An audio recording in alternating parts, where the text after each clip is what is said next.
Okay, we're going to do some quick fire thoughts on the Puma Farstar Nitro Elite 2. This shoe released early last year. It's kind of been forgotten since because it is a bit heavy, is a bit absurd looking. Not everyone's super keen on a shoe like this, but I have actually had a pretty good time in it over the past year, using it for some workouts, tempos and thresholds, a couple of long runs as well. So I did want to share a few thoughts before it gets updated. Hopefully the Farstar 3 is on the way, or completely forgotten, either one of the two. So the Farstar 2 sits above the DVA Nitro Elite 3 as the kind of peak pinnacle racing shoe for Puma. We've got 40mm foam in the heel with an 8mm drop.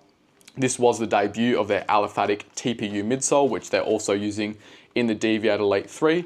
Here it feels a little bit firmer, definitely a bit of a softer foam in the heel, but definitely, yeah, a bit more resilient up in the forefoot. We've got this decoupled midsole design, 2 pods of foam in the heel, in the forefoot, which is connected by this very stiff carbon plate, which runs through close to the ground, scoops up out the big toe as well.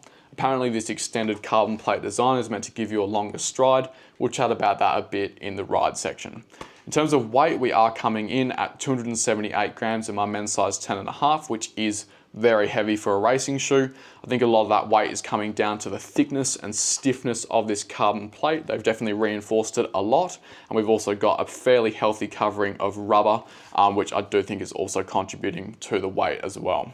We'll get straight into it with the upper, which I think is really well done. Perfect racing shoe upper in my opinion. Thin, breathable mesh. I really like this integrated booty tongue style, especially when it's done well. Sits across the top of the foot nicely, isn't super baggy, isn't super tight, just right. And we've got this knit kind of material around the heel counter as well, which I also enjoy. A little bit of a softer experience back there, not as much risk for blisters. The lockdown here is actually quite good. It's pretty tricky to get your foot into this shoe, hence the 2 pull tabs. It does take a bit of effort to squeeze your foot in, but once it's in, it's very secure. Good lockdown in the heel and midfoot as well. In terms of sizing, I would go true to size. My men's 10.5 fit me nicely, about a thumbnail of room ahead of the toes. I do think it is a bit more of a dialed, snug racing fit, especially through the midfoot and on this lateral edge of the toe box. Because we don't have any midsole kind of supporting your foot, you are relying on the upper to kind of keep you centered on the midsole and actually pull your foot up. So some people might find it puts a bit more pressure through the arch, similar to what the Alpha Fly or maybe the early Vaporflies did as well. As I said, swoops a little bit on the lateral toe box. If you're someone with a wide forefoot or someone who struggles with pinky toes being crushed, this could be a model to avoid. But for most people, if you work with most super shoes pretty well, I do think this shoe is going to do a pretty good job. Overall, the upper for me was spot on. I'd be pretty happy to see this on any super shoe midsole. Very nice from Puma. Hopefully they continue it, which I guess they did with the Elite 3. Moving down to the midsole, this is where things get a bit more interesting because despite how heavy this shoe felt and the kind of anticipation behind how this shoe would perform, I actually had a really good time. This is not the Alpha Fly competitor that I was expecting it to be. It's not got that big, deep, booming, propulsive bounce. It's definitely a bit different in terms of the style of ride there. It's more of a smooth, efficient, controlled ride, which keeps you closer to the ground, just kind of gets you through your stride fast. Not really that one that sinks in, gives that big, deep compression, and then absolutely throws you off the front of the shoe. It might not be as exciting as an Alpha Fly or a Cloudboom Strike or an Endorphin Elite, but whenever I was running in this shoe, I always felt like I was running smoothly. I'd check my watch, I was running faster than I was anticipating, and I could get through marathon sessions feeling a lot better than I was expecting to. It's very subtle in the way that it works and you don't really see it coming, but I do think that this has got something really special going in the geometry, which does make it feel efficient in the way that I'm running. I think if I was going to go do economy testing, there would be a couple of shoes that I would bring with me.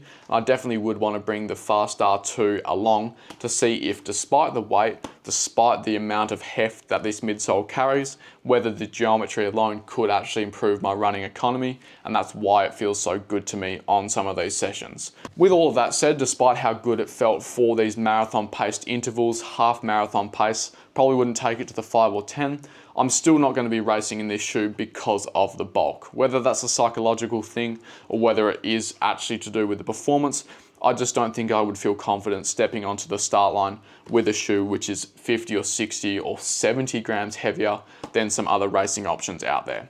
To me, this is a shoe which is approaching something resembling a tool for running fast rather than a fun running experience. It's not going to give you that kind of novel, big, booming bounce, but it is going to get the job done. And so I can really appreciate what Puma have got going on here, although I do wish that they had a little bit of a better weight or some better midsole technology to kind of complement such a good geometry.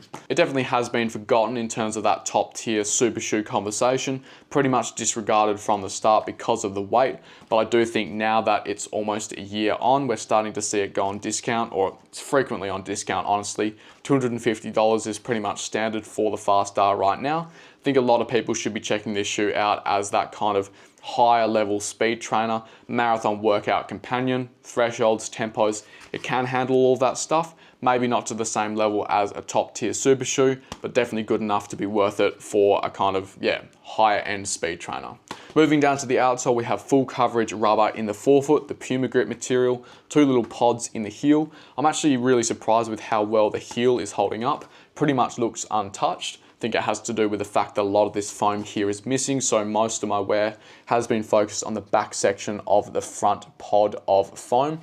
The durability isn't quite as good as I've had in the past from Puma. I do think that this is a slightly softer rubber compound than you get in the Deviate Nitro 3, the training model. I don't really mind that. I would prefer they go for something a bit more lightweight, a bit more stripped down for the racing shoe, but that is just something to note. It might not last quite as long as the trainers, but for race day, the grip is fantastic. The durability is plenty good enough to get to 600, 700 Ks, no worries, as long as you're not taking it onto gravel or doing anything silly. Getting around to the price point, $350 initially, I don't think is a bad price point necessarily for the top tier racing shoe of a lineup. Like the fact that you've got 320 stepped up to 350, I think is fantastic. I much prefer that any day of the week versus Hoka, which is going 400, 420, just pushing the line as far as they can. I respect $350 as the concept of $350, but I don't think that $350 is quite right for this shoe. Given the weight, given that it's a bit of an unusual look as well, not many people are going to be jumping on this straight away. I do think that the discounted price is definitely going to make it more attractive.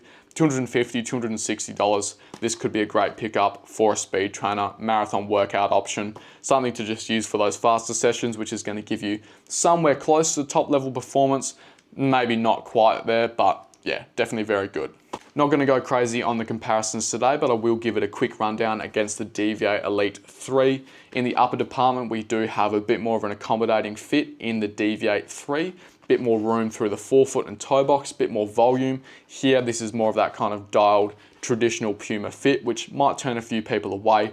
I think if you're not really sure, the Deviate will have the better fit of the two. In terms of the midsole, we've got a softer, bouncier aliphatic TPU foam here. Really does compress and rebound much more than in the Fast R. This is more focused on the geometry, guiding you through that forefoot with that stiff carbon plate, which does add the weight in the end. I do think the Deviate is the top line racing shoe for Puma right now. Most people are going to prefer this for the 5, 10, half and marathon, but as a kind of training companion, I think there is an argument to be had for the Fast R2 being used for those marathon workouts, tempos and thresholds. If there was a situation where you had to save the Deviate 3 for race day and you wanted to use something a bit cheaper, a bit more cost effective, this could be a good option still. Outsole wise, we're using the same rubber. I don't think there's going to be much difference here. Both have good grip. Both are going to last a decent amount of time, especially for racing shoes. 320 versus 350, this is obviously better value because it is a better racing shoe.